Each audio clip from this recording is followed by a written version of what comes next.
l'heure de vous informer, messieurs et dames, le titre pour commencer. Tenue d'une assemblée extraordinaire ce vendredi 19 août, des acteurs de la société civile des deux territoires de Beni-Lubero et ceux de ville de Butembo-Beni. Dans un document rendu public à l'issue de cette rencontre, la société civile exige à tout prix la levée de l'état de siège et le retrait de la MONUSCO de la République démocratique du Congo.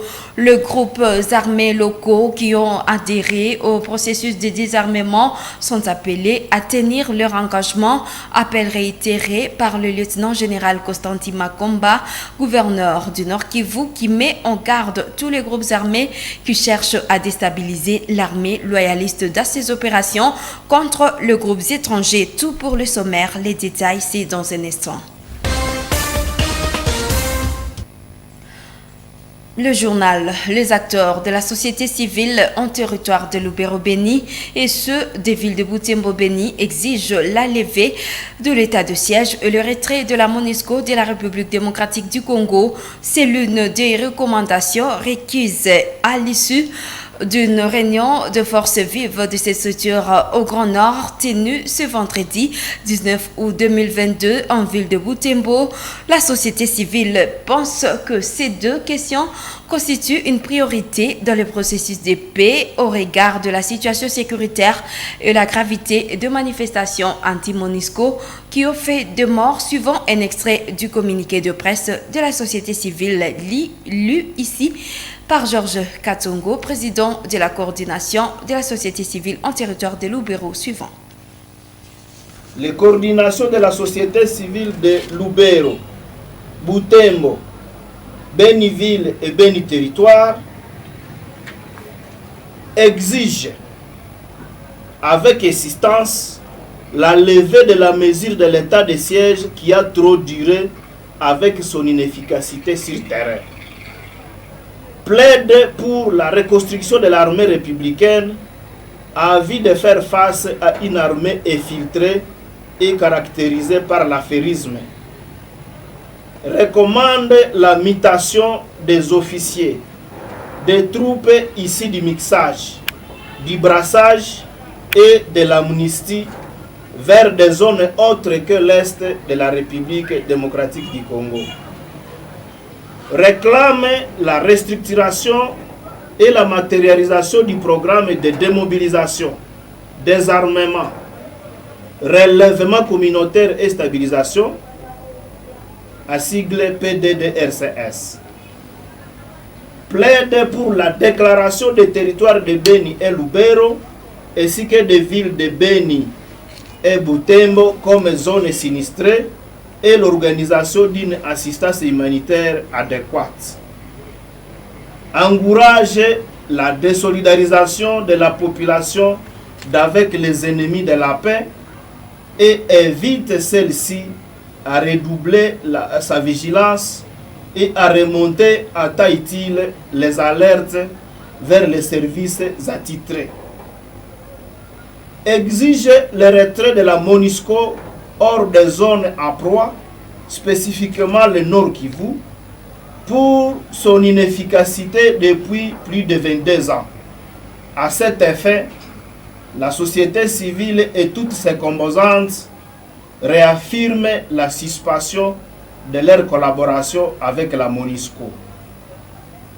Recommande aux FARDC et aux acteurs politiques d'améliorer leur communication de peur de citer la population à la violence y jeter de l'opprobre à sa propre nation. Enfin, les coordinations de la société civile des territoires de Beni et Lubero et des villes de Beni et Butembo plaident auprès du gouvernement central de bien prendre en charge les militaires engagés sur la ligne du front. En définitive, les coordinations de la société civile de Lubero, Butembo, Beniville et Beni Territoire appellent la population à ne pas céder aux rumeurs, aux intoxications, aux intimidations et à la manipulation, mais de maintenir une attitude de vigilance dans une forte cohésion sociale a envie de barrer la route à l'ennemi. Nous l'avons dit dans les titres, le gouverneur du Nord Kivu, sous l'état de siège, met en garde les groupes armés locaux installés en province contre toute tentative de déstabilisation de l'armée loyaliste en cette période où elle mène des opérations de grande envergure contre les groupes armés étrangers.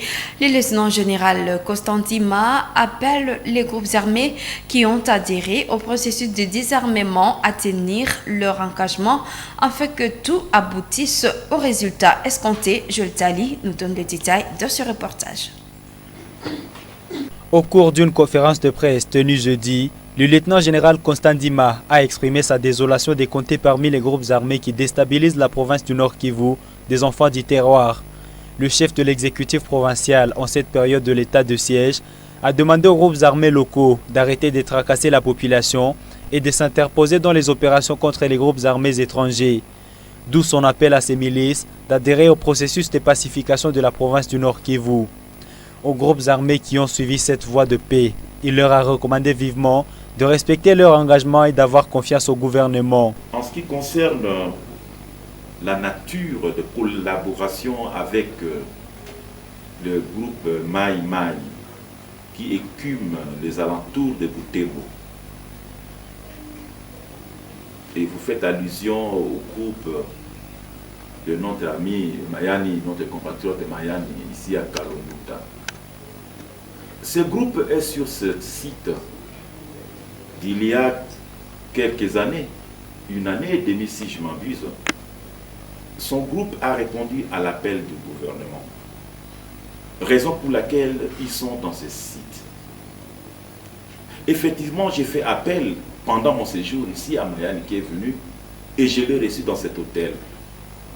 Je l'ai mis en garde qu'il a déjà beaucoup attendu, c'est vrai, mais il y a un programme PDDRSS qui est déjà mis en place pour s'occuper de tous ces problèmes de Mai Mai. Ce n'est pas seulement lui, il y a aussi d'autres groupes à travers notre province. En ce qui concerne l'évolution des opérations contre les groupes armés étrangers, l'autorité provinciale a mentionné qu'un double front est mené pour affronter l'ennemi. Le front diplomatique et des opérations militaires sur terrain. S'agissant de M23 aujourd'hui à Bunagana, les forces de défense sont à pied d'œuvre. Ils se battent, c'est la guerre, et les forces de défense n'ont pas droit à laisser aucun centimètre de notre territoire national à l'ennemi. Il y a la guerre se bat aussi sur le plan des armes et aussi sur le plan diplomatique. L'ennemi qui est en face, depuis longtemps, il devrait déjà, ne croyez pas, quand vous nous parlez de M23, ce n'est plus le M23 comme groupe armé que vous connaissez. Nous sommes agressés par une armée régulière. RDF rwandais aujourd'hui, ce n'est pas un secret. Le gouverneur appelle la population à soutenir ses efforts par leur collaboration avec l'armée loyaliste. Autre chose dans cette édition, la coordination provinciale de la société civile du Nord Kivu au sujet de la mutualisation de forces décidée par la communauté de l'Afrique de l'Est EAC. Cette structure note que la présence d'une armée étrangère ne peut apporter une solution pour la stabilisation de la RDC. Edgar Matesso, premier vice-président de la société civile du Nord Kivu, estime que le gouvernement congolais devrait plutôt chercher à privilégier sa propre armée avant de recourir aux forces étrangères. Suivez le premier vice-président de la société civile du Nord Kivu, Edgar Matesso, réagissant au déploiement des soldats burundais sur le sol congolais. L'armée congolaise était considérée comme parmi les meilleures armées de l'Afrique. Et aujourd'hui, il faut amener des armées étrangères pour venir combattre à leur place. Nous pensons qu'il s'agit là d'une humiliation de la République et la société civile ne voudrait pas cautionner ça. La deuxième raison, c'est que nous avons l'expérience des armées étrangères. La MONUSCO est arrivée au pays depuis 1999. Nous sommes à au-delà de 22 ans de la présence de la MONUSCO dans le pays. C'est une armée étrangère. Elle est venue d'abord comme une armée d'observation. On l'appelait MONUC, mission d'observation au Congo. Ils ont été au Congo, mais vers les années 2007-2008, et avec la recrudescence des groupes armés, il a été demandé que la résolution soit changée et permettre à cette MONUSCO de combattre l'ennemi avec ou sans les forces armées de la République. Et nous voyons la situation telle qu'elle se présente, nous avons compris, nous avons cette expérience, et que donc ce n'est pas une armée étrangère qui peut devenir notre solution. Bien que nous avons aussi l'expérience de la force Artemis qui avait justement contribué à quelques jours à la pacification de l'Ituri vers les années 2000-2001. Bon, à quelques jours, la situation a été stabilisée. Bon, ce n'est qu'un cas parmi tant d'autres. Nous avons également l'expérience de l'armée ougandaise qui est arrivée au pays depuis le 30 novembre 2021. Aujourd'hui, nous sommes au mois d'août 2022. Vous comprenez que bientôt une année, cette armée est au pays, mais n'a pas produit les résultats tels que souhaités. La province éducationnelle Nord Kivu 2 a lancé ce vendredi 19 août les activités d'évaluation de l'année scolaire 2021-2022. C'est une évaluation dénommée Revue annuelle de la performance CERAP. Les travaux de ce jour ont vécu dans la salle de la sous-coordination de l'école conventionnée catholique à Kitatumba. Le directeur de la province éducationnelle Nord Kivu 2 a appelé les participants à épingler les problèmes qui ont entravé l'année scolaire 2021-2022 afin qu'ils soient solutionnés au cours des exercices scolaires à venir. Suivant ce commentaire. Ici, dans la grande salle de la sous-coordination des écoles conventionnées catholiques, se sont réunis des responsables des écoles selon leurs tendances et des inspecteurs de deux sous-divisions du Nord Kivu 2. Le lancement officiel de cette activité est effectué en présence du maire de Butembo. L'autorité urbaine a appelé les enseignants à tabler sur les questions relatives à la gratuité de l'éducation et des mesures d'accompagnement pratique y afférents. Je reste convaincu qu'au cours de ces travaux, vous allez décortiquer ces thèmes et relever les défis qui entourent la gratuité et les antivaleurs, gage du président de la République démocratique du Congo. Le directeur de la province éducationnelle Nord Kivu 2 a précisé que cette évaluation de 2 jours est focalisée sur 4 thématiques, dont l'évaluation des performances du secteur scolaire et la mise en jour de la carte scolaire sur base de certains critères de démographie ou des statistiques scolaires. Les matières à traiter dans ces assises provinciales sont les suivantes. L'évaluation des performances du sous-secteur au moyen du plan d'action opérationnelle, l'analyse et la mise en jour de la carte scolaire en tenant compte des données démographiques, économiques, sociales, géographiques et les statistiques scolaires fournies sur la répartition des élèves par école et par aire géographique.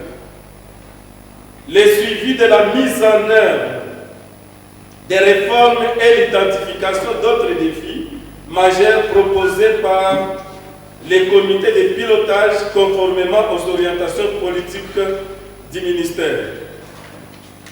la planification de l'année suivante sur base de l'évolution du plan d'action opérationnel de l'année en cours et des recommandations issues de ces assises. Les assises au niveau sous-provincial et au niveau provincial et national ont pour tâche spécifique de circonscrire les problèmes qui se posent à notre système éducatif, de les scruter au fin de proposer des solutions concrètes qui soient au bon fonctionnement de l'appareil scolaire, tout en respectant notre boussole qui est le plan intérimaire de l'éducation. Le prophète a saisi cette occasion pour revenir sur des antivaleurs qui commencent à empiéter la formation de la province éducationnelle Nord Kivu 2. Il a ainsi insinué aux participants d'accorder une place de choix à cette problématique.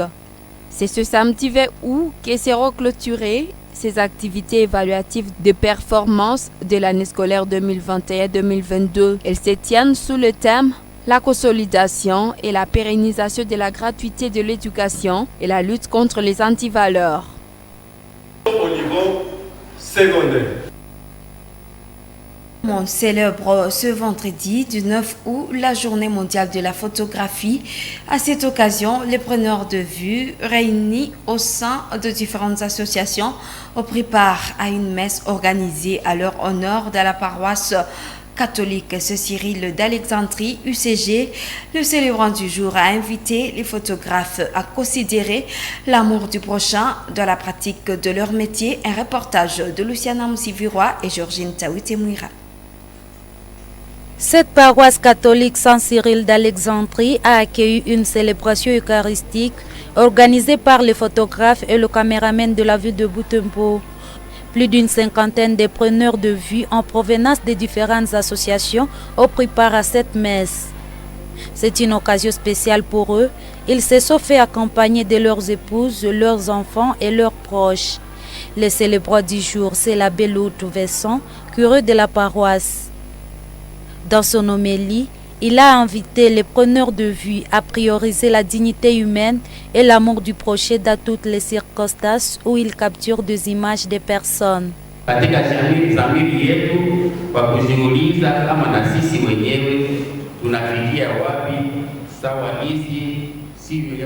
Nous devons nous poser plusieurs questions, parmi lesquelles est-ce que nous appliquons les commandements de l'amour du prochain à capturer des photos? Êtes-vous dans votre bain? Et il faut savoir si cela ne pêche pas contre la dignité humaine.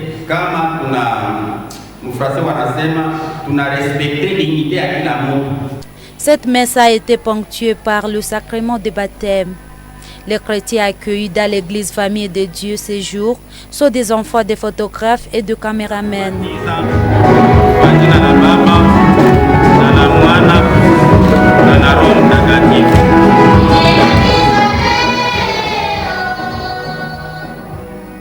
Au sortir de cette messe, les coordonnateurs de l'association des preneurs de vue ont prévu un sigle en ville de Butembo a plaidé pour une mise à place d'une loi qui régira pratiquement le secteur des prises d'images en RDC. Réfléchissant sur la manière qui doit être photographe et qui ne doit pas l'être et comment il faut être photographe. Parce qu'il ne suffit pas d'avoir un appareil pour déjà passer à être un professionnel de la photographie. Il faut passer par des formations. Je pense que les législateurs congolais doivent encore ne doivent pas se focaliser sur les thèmes du type politique. Ils doivent aussi réfléchir sur toute la vie sociale de la population congolaise.